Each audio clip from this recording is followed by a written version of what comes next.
Il y a des moments dans la vie où tout s'effondre en une seule seconde. Pour Marcus Beaumont, ce moment était arrivé un mardi matin glacial de février. Debout devant les immenses baies vitrées de son bureau, au 42e étage, il regardait Paris s'éveiller sans vraiment la voir. Dans moins de 3 heures, il perdrait tout. 30 ans de travail acharné. Une entreprise valorisée à 800 millions d'euros. Un empire qu'il avait bâti de ses propres mains. Tout cela allait disparaître à cause d'un simple document qu'il ne retrouvait plus. La mallette. Cette maudite mallette en cuir noir, contenant les contrats originaux qui prouvaient la propriété intellectuelle de son invention révolutionnaire. Sans ces documents, les investisseurs chinois pouvaient légalement revendiquer la technologie et le pousser dehors de sa propre entreprise. Il avait retourné son appartement, fouillé chaque recoin de son bureau, interrogé tous ses employés. Rien. La mallette avait disparu comme si elle n'avait jamais existé. Marcus se passa la main dans les cheveux grisonnants. À 53 ans, il allait tout recommencer à zéro. Non, c'était faux. À 53 ans, personne ne recommence. On accepte simplement la défaite. Son assistante entra discrètement. Sophie, fidèle depuis 15 ans, avait les yeux rouges. Elle avait pleuré, pour lui, pour tous les employés qui allaient perdre leur travail. Monsieur Beaumont, les avocats sont arrivés. Ils attendent dans la salle de conférence. Il hocha la tête sans se retourner. « Donnez-moi encore 5 minutes. 5 minutes pour faire le deuil de toute une vie. 5 minutes pour accepter l'inacceptable. » C'est alors que son téléphone sonna. Un numéro inconnu. Il faillit ne pas répondre, mais quelque chose le poussa à décrocher. « Allô ?» Une voix d'enfant, hésitante, presque un murmure. « Bonjour, monsieur. Je m'appelle Léa, j'ai trouvé votre mallette. » Le monde s'arrêta de tourner. « Quoi ? Vous, qu'est-ce que vous avez dit ? Votre mallette noire. Je l'ai trouvée hier soir près de la station de métro Châtelet. Il y a votre carte de visite à l'intérieur, alors j'ai appelé. » Marcus sentit ses jambes faiblir. Il s'agrippa au rebord de la fenêtre. « Vous êtes sûr ? Une mallette en cuir noir avec mes initiales gravées ? » ?»« Oui, monsieur. MB en lettres dorées. »« Mon Dieu, c'était elle. C'était sa mallette. »« Où êtes-vous ? Je viens tout de suite. »« Donnez-moi votre adresse. » Un silence, puis la petite voix reprit, plus timide encore. « Je suis à l'hôpital Necker, monsieur, dans le service de pédiatrie, chambre 312. » Le cœur de Marcus se serra. « Une enfant à l'hôpital. J'arrive immédiatement. Ne bougez pas. Et merci. Merci infiniment. » Il raccrocha et se tourna vers Sophie, les yeux brillants d'une émotion qu'il n'avait pas ressentie depuis des années. Annuler la réunion. Décaler tout d'au moins 2 heures. J'ai retrouvé la mallette. Sophie porta les mains à sa bouche. Oh mon Dieu! Mais comment? Où? Je vous expliquerai plus tard. Appelez mon chauffeur. Non, attendez. Il attrapa son manteau et se dirigea vers la porte. Je vais y aller moi-même. La circulation était dense, mais Marcus ne s'en souciait pas. Pour la première fois depuis des années, il conduisait lui-même sa voiture, pressé d'arriver à destination. Pas pour sauver son entreprise, non. Pour rencontrer cette mystérieuse petite fille qui venait de lui offrir une seconde chance. L'hôpital Necker. Il connaissait ce nom, le plus grand hôpital pédiatrique de Paris. Pourquoi une enfant hospitalisée avait-elle sa mallette? Comment l'avait-elle trouvée? Il se gara n'importe comment et courut vers l'entrée. Chambre 312, 3e étage. Il prit l'ascenseur, son cœur battant la chamade. Quand les portes s'ouvrirent, il se retrouva dans un long couloir aux murs décorés de dessins d'enfants. Des étoiles, des soleils, des arcs-en-ciel, tout un univers de couleurs au milieu de la blancheur clinique, chambre 312. Il frappa doucement avant d'entrer. La pièce était petite mais lumineuse. Près de la fenêtre, dans un lit médicalisé, une petite fille d'environ 10 ans le regardait avec de grands yeux noirs. Elle était mince, presque fragile, avec des cheveux châtains attachés en une queue de cheval qui révélaient les traces d'un traitement médical récent. Près d'elle, sur une chaise, une femme d'une 40aine d'années se leva précipitamment. Sa mère, certainement. Monsieur Beaumont.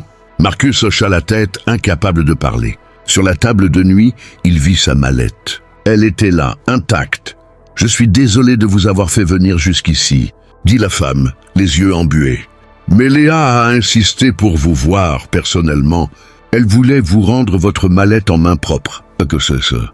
Marcus s'approcha du lit. La petite Léa lui souriait, un sourire lumineux malgré la fatigue visible sur son visage. « Bonjour, monsieur. »« Bonjour, Léa. » Il s'assit doucement sur la chaise que la mère lui offrait. « Je ne sais pas comment te remercier. Cette mallette elle est très importante pour moi. »« Je sais, » répondit Léa. « J'ai lu votre carte de visite. Vous êtes président-directeur général. Ça doit être un métier très important. » Marcus sourit. « Aujourd'hui, grâce à toi, je le suis encore. Sans ces documents, j'aurais tout perdu. » Léa pencha la tête, curieuse. « Vous allez me gronder si je vous dis quelque chose. » « Bien sûr que non. J'ai regardé à l'intérieur. Pas pour voler, je vous promets. Juste pour trouver votre nom. Et j'ai vu tous ces papiers avec des chiffres et des graphiques. Ça avait l'air vraiment compliqué. » Marcus rit doucement. « Non, c'est compliqué, tu as raison. Mais dis-moi, comment as-tu trouvé cette mallette ?» Le visage de Léa s'assombrit légèrement. « Hier soir, maman et moi, on rentrait de l'hôpital. J'avais eu ma chimiothérapie et je me sentais très fatigué. On a pris le métro à Châtelet. Et là, sur un banc, j'ai vu votre mallette. Toute seule. Personne à côté. » Sa mère intervint, la voix tremblante. « J'ai voulu passer notre chemin. On était épuisés toutes les deux. Mais Léa a insisté pour la prendre. Elle disait que quelqu'un en avait sûrement besoin. » Marcus sentit sa gorge se serrer. Cet enfant malade, épuisé par son traitement, avait pensé à aider un inconnu. « Tu aurais pu attendre ce matin pour m'appeler, » dit-il doucement. « Tu avais besoin de repos ?» Léa secoua la tête avec détermination. « Non, monsieur. Sur votre carte, il y avait écrit « Réunion cruciale, mardi 9h. » Aujourd'hui, c'est mardi. Je me suis dit que vous en auriez besoin ce matin. Alors j'ai demandé à maman de me réveiller tôt pour vous appeler. » Marcus dut détourner le regard. Cette petite fille avait sauvé sa vie professionnelle par pure bonté d'âme, par empathie, alors qu'elle-même luttait contre la maladie. « Léa, » murmura-t-il, « tu es une personne extraordinaire. » Elle rougit. « Oh non, je n'ai rien fait d'extraordinaire. J'ai juste rendu ce qui ne m'appartenait pas. » « Tu as fait bien plus que ça. » Marcus prit une profonde inspiration. « Puis-je te poser une question ?»« Oui. »« Pourquoi es-tu à l'hôpital ?» La mère de Léa intervint, sa voix se brisant. « Ma fille a une leucémie. Nous sommes en plein traitement. C'est difficile, mais nous gardons espoir. » Marcus regarda Léa. Cette enfant courageuse qui souriait malgré la douleur, qui pensait aux autres malgré sa propre souffrance. Et soudain, il comprit quelque chose d'essentiel. Quelque chose qu'il avait oublié pendant toutes ces années, obsédé par les chiffres, les contrats, le succès. La vraie richesse n'était pas dans sa mallette. Elle était là, devant lui, incarnée par cette petite fille qui avait choisi la gentillesse quand tout lui aurait permis de penser d'abord à elle-même. « Madame, » dit-il en se tournant vers la mère de Léa, « je voudrais faire quelque chose. » « Oh non, monsieur Beaumont, ce n'est pas nécessaire. Léa a fait ce qu'elle devait faire. Nous ne voulons rien en retour. Je sais. Mais permettez-moi quand même. » Il sortit son téléphone. « Je connais le meilleur oncologue pédiatrique d'Europe. Il est à Zurich. Je voudrais qu'il examine Léa, qu'il donne un second avis sur son traitement. Tous les frais seront à ma charge, naturellement. » La femme porta les mains à son visage, des larmes coulant sur ses joues. « Monsieur, c'est trop. » « Ce n'est pas assez. » Marcus se tourna vers Léa. « Et toi, jeune demoiselle, quel est ton rêve? Si tu pouvais faire n'importe quoi au monde, qu'est-ce que ce serait ?» Léa réfléchit un instant, puis ses yeux s'illuminèrent. « J'aimerais avoir une bibliothèque. Une vraie, avec plein de livres.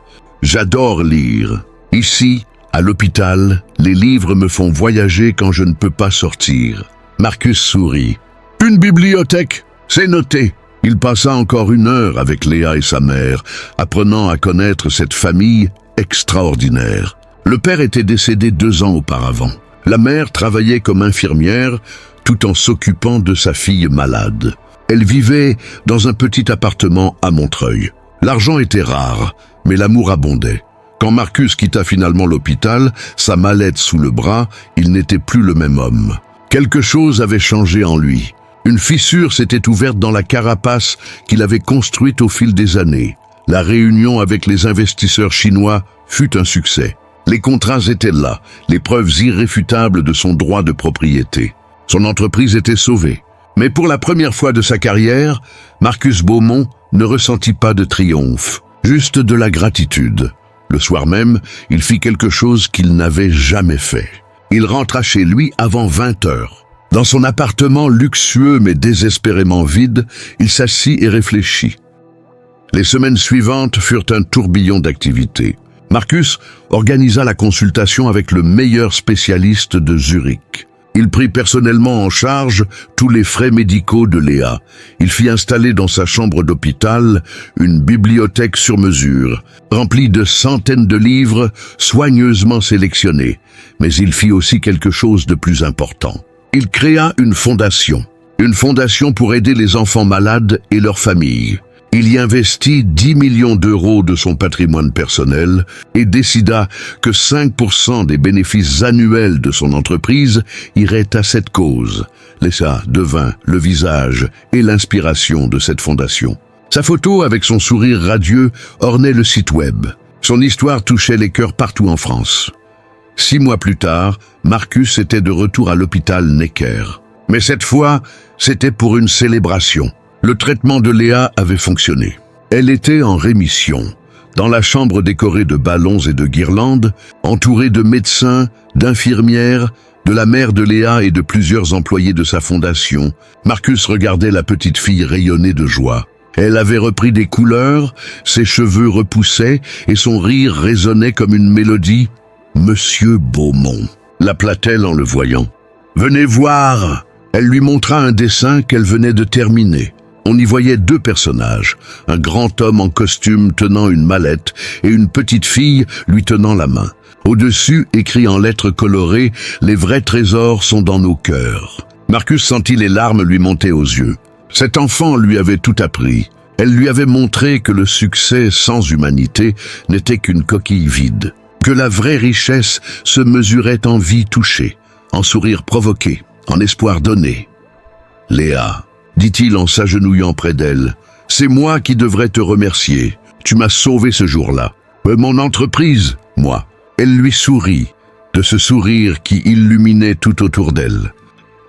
Vous savez ce que maman dit toujours? Elle dit que les anges existent, pas avec des ailes et des auréoles, mais sous forme de petites rencontres qui changent tout. Je crois que ce jour-là, dans le métro, nous étions les anges l'un de l'autre. Marcus hocha la tête, incapable de parler. Cet enfant de 10 ans possédait une sagesse que lui-même avait mis 53 ans à comprendre. Ce soir-là, en rentrant chez lui, Marcus ne prit pas le chemin habituel. Il s'arrêta à la station Châtelet, là où tout avait commencé. Il resta debout sur le quai, regardant les trains passer, les gens courir, chacun absorbé dans son propre monde. Il pensa à l'homme qu'il était 6 mois auparavant. Cet homme qui avait oublié sa mallette dans le métro parce qu'il était trop occupé à hurler au téléphone, trop stressé pour prêter attention à ce qui l'entourait. Cet homme qui ne voyait que les chiffres, les contrats, les deals. Cet homme était mort. À sa place était né quelqu'un de nouveau. Quelqu'un qui comprenait que les vraies opportunités dans la vie ne se trouvent pas dans les salles de conférence, mais dans ces moments de pure humanité. Dans un enfant malade qui choisit la gentillesse. Dans une mère qui se bat pour sa fille. Dans un sourire qui peut tout changer, Marcus Beaumont avait failli perdre son entreprise. Mais en réalité, il avait gagné quelque chose de bien plus précieux. Il avait retrouvé son âme. Et tandis qu'il remontait à la surface, quittant le métro pour retrouver la lumière du soir parisien, il sut avec certitude que jamais plus il ne serait le même homme.